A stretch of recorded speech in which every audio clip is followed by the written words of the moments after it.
પુરુષોત્તમ માસની પાવન કથા વાંચીએ. કાંઠા ગોરમાની કથા. નદી કાંઠે એક રમણીય ગામ હતું.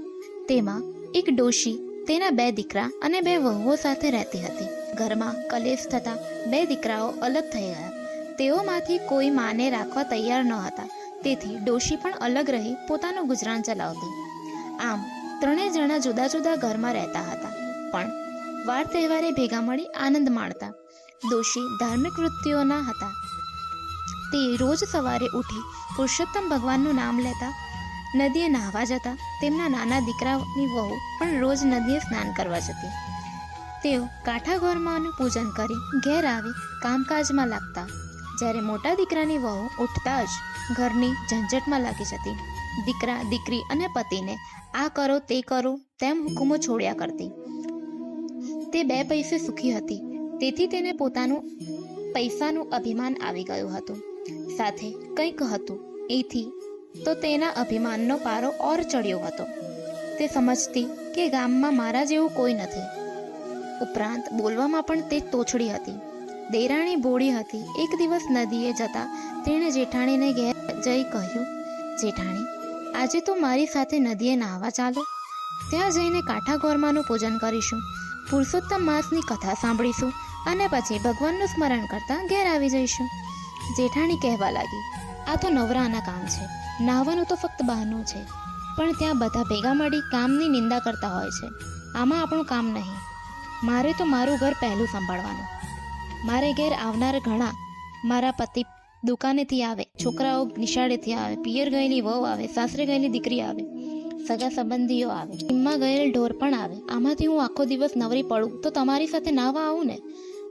તમારે વ્રત કરો. મને તો ધર્મ કર્મ કરવાનો સમય જ નથી. જેઠાણીની લાંબી ચોડી વાત સાંભળી દેરાણીને દુઃખ થયું, છતાં તે કંઈ બોલી નહીં. તે સાસુ પાસે ગઈ અને બધી વાર્તા કરી. સાસુએ કહ્યું, જે કરે તે ભરે. ભગવાન માણસને સુખ આપે છે અને સુખ મળ્યા પછી ભગવાનને તે ભૂલી જાય છે. મોટી વહુ સમજે તો સારું, નહીંતર એના ભાગ્ય પણ ફૂટેલા જ છે. કાંઠા ગોરમાન રીજે તો ધન ધાન્યનો પાર ન રહે અને ખીજે તો કોઈનાય નહીં. આમ દિવસો વીતી રહ્યા છે. દેરાણીના દિવસો પુરુષોત્તમ ભગવાનના ધર્મ ધ્યાનમાં જતા હતા, જ્યારે જેઠાણીના દિવસો સાંસારિક કામકાજમાં ને ઝંઝટમાં વીતતા. તેની પાસે ધર્મ કરવાનો વખત જ નહોતો. એ તો સગાવાલાની રીઝવવામાં જ પડી હતી. દેરાણી તો રોજ નદીએ નાહી કાંઠા ગોરમાની વાર્તા સાંભળતી અને ધર્મ ધ્યાનમાં રત રહેતી. આથી કાંઠા ગોરમા દેરાણી ઉપર રીઝ્યા. એને ઘણી સુખ સાહેબી દીધી. બીજી બાજુ પુરુષોત્તમ ભગવાનનું અપમાન કરનારી જેઠાણી ઉપર તે કોપમાન થયા. કાંઠા ગોરમાના કોપનો પાર ન રહ્યો. તેમણે જેઠાણીને શાપ આપ્યો. આથી પેઢીએથી પતિ ગાયબ થયો. નિશાળે ભણવા ગયેલ છોકરો ઘેર પાછો ન આવ્યો. દીકરીના સાસરિયાઓ કોપ્યા, તેથી તેની દીકરીને તેની મા પાસે જવા ન દીધી. પિયર ગયેલી વહુ પણ પાછી ઘેર ન આવી. કોઈ સગાવાલા ન આવ્યા. સીમમાં ગયેલ ઢોર પણ પાછા ન ફર્યા. આમ અણધાર્યો બનવાથી જેઠાણી હેપતાઈ ગઈ. તેના શોકનો પાર ન રહ્યો. તેને પોતાની ભૂલ સમજાઈ. તે દેરાણી પાસે પહોંચી ગઈ અને પોતાની દુઃખની વાત તેણે દેરાણીને કરી. દેરાણી તેને સાસુ પાસે લઈ ગઈ. સાસુ ઓટલે બેસી માળા ફેરવી રહ્યા હતા. ત્યાં તો જેઠાણી આવીને તેમના પગમાં પડી અને વાર્તાલાપ કરતા કહેવા લાગી, માં, હું તો લૂંટાઈ ગઈ. મારો તો પતિ ગયો, મારો પુત્ર ગયો, ઢોર ઢાંખર ગયા. સવડા નાખું ત્યાં અવળા પડે છે. માટે કંઈક રસ્તો બતાવો. તમે કહેશો તેમ હું કરીશ. સાસુએ કહ્યું, મોટી વહુ, તે જાણીએ અજાણીએ પણ પુરુષોત્તમ ભગવાનનું અપમાન કર્યું છે. આથી કાંઠા ગોરમાં તારા ઉપર કોપાયમાન થયા છે. તેથી તારા બધા કાર્યો અવળા થાય છે. આથી કરીને તું પુરુષોત્તમ માસનું સ્નાન કર, ધર્મ ધ્યાન કર, કાંઠા ગોરમાનું પૂજન કરી એમને વિનવણી કર, ભૂલની ક્ષમા માંગ. હવે મારી એક વાત સાંભળ. ધર્મ થાય તો કરીએ, પણ ધર્મનો અનાદર કદી ન કરીએ. ત્યારે જેઠાણી રડતા રડતા બોલી, માં, હું સાવ આંધળી છું, અજ્ઞાન છું, ધર્મની વાત જાણતી નથી. અજાણતા અનાદર થયો છે. હું કોઈ દિવસ નદીએ કાંઠા ગોરમાને પૂજવા ગઈ નથી. મારે ત્યાં જઈને શું કરવાનું? સાસુએ કહ્યું, એક થાળમાં પૂજનની બધી સામગ્રી લેવી. તેમાં શ્રીફળ, પુષ્પ, ચોખા, સોપારી, કંકુ, અબીલ, ગુલાલ, ધૂપ, અગરબત્તી મૂકી. હાથમાં પૂજનનો થાળ લઈ ખભે ચૂંદડી નાખી થોડી સ્ત્રીઓ સાથે વાંચતે ગાજતે નદીએ જા. ત્યાં જઈ પુરુષોત્તમ ભગવાનનું નામ લઈ સ્નાન કરી કપડાં બદલીને પુરુષોત્તમ ભગવાનની પ્રાર્થના કરજે. પછી કાંઠા ગોરમાનું પૂજન કરી કાલાવાલા કરજે. હે ગૌરીમાં, હું અજ્ઞાનતાને લીધે તમારો મહિમા સમજી ન શકી, આથી મેં તમારા વ્રતનો અનાદર કર્યો છે. હવે મને મારી ભૂલ સમજાય છે. તમે મોટા મનવાળા છો વા. મારા ઉપર પ્રસન્ન થાઓ, મને સુખ શાંતિ આપો, મારા ઉપર આવેલ આપત્તિ દૂર કરો. જેઠાણીએ સાસુની શિખામણ માથે ચડાવી. તે સાસુને પગે લાગી કાંઠા ગોરમાને પૂજવા જવાની તૈયારી કરવા લાગી.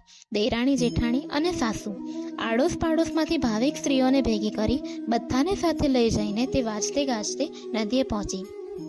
ત્યાં સ્નાન કરી કાંઠા ગોરમાનું પૂજન કર્યું. કથા વાર્તા સાંભળી ક્ષમા માંગી. કાંઠા ગોરમાનું પૂજન કરીને જેઠાણી જ્યારે ઘેર પાછી ફરી ત્યારે તેને હરખ માતો ન હતો, કેમ કે પતિ પેઢીએથી ઘેર આવી ગયો હતો. દીકરો નિશાળેથી આવતો દેખાયો. થોડી વાર પહેલાં જ પિયર ગયેલી વહુ આવીને ઓસરીમાં ઊભી હતી. સાસરીથી દીકરી પણ આવી પહોંચી હતી. સીમમાં ગયેલ ઢોર પણ આવવા લાગ્યા હતા. સગા વહાલા પણ આવી પહોંચ્યા. આમ ચમત્કારિક રીતે આ બધું બનવાથી જેઠાણીએ કહ્યું, હે ગૌરીમાં, તમારી કૃપાથી ગુમાવેલ મને પાછું મળ્યું છે. હવે હું પુરુષોત્તમ માસનું પૂર્ણ શ્રદ્ધા સાથે વ્રત કરીશ. દરરોજ સ્નાન કરવા જઈશ, કાંઠા ગોરમાને પૂછીશ. વ્રતની પૂર્ણાહુતિ સમયે બ્રહ્મ ભોજન કરાવીશ. અન્નદાન અને વસ્ત્રદાન આપીશ. નિંદા કરીશ નહીં, ખરાબ આચરણ નહીં કરું. મારા હુબ્બદનો ત્યાગ કરીશ. જેઠાણીએ મનમાં જે સંકલ્પ કરેલ તેનો તેણે તે દિવસથી અમલ ચાલુ કરી દીધો. તે સવારે વહેલા ઉઠી દેરાણી અને સાસુ સાથે નદીને સ્નાન કરવા લાગી. તે કાંઠા ગોરમાનું પૂજન કરતી, કથા વાર્તા સાંભળતી. કાંઠા ગોરમાએ ત્રણેયને સદબુદ્ધિ આપી. દેરાણી જેઠાણી પોતાના પતિઓ સાથે ડોસીના અસલ ઘરમાં રહેવા આવી ગયા હતા. ડોસીના બંને દીકરાઓને આથી આનંદ થયો. બધાના આવવાથી ડોસીનું સોનું ઘર પણ પાછું આનંદ કિલ્લોલ કરતું થઈ ગયું. હે પુરુષોત્તમ ભગવાન, હે કાંઠા ગોરમા, તમે જેમ સાસુ દેરાણી જેઠાણીને ફળ્યા તેમ તમારું પૂજન કરનાર, કથા સાંભળનાર, સ્નાન કરનાર દરેક ભાવિકોને ફળજો અને સુખ શાંતિ આપજો. બોલો પુરુષોત્તમ ભગવાનની જય.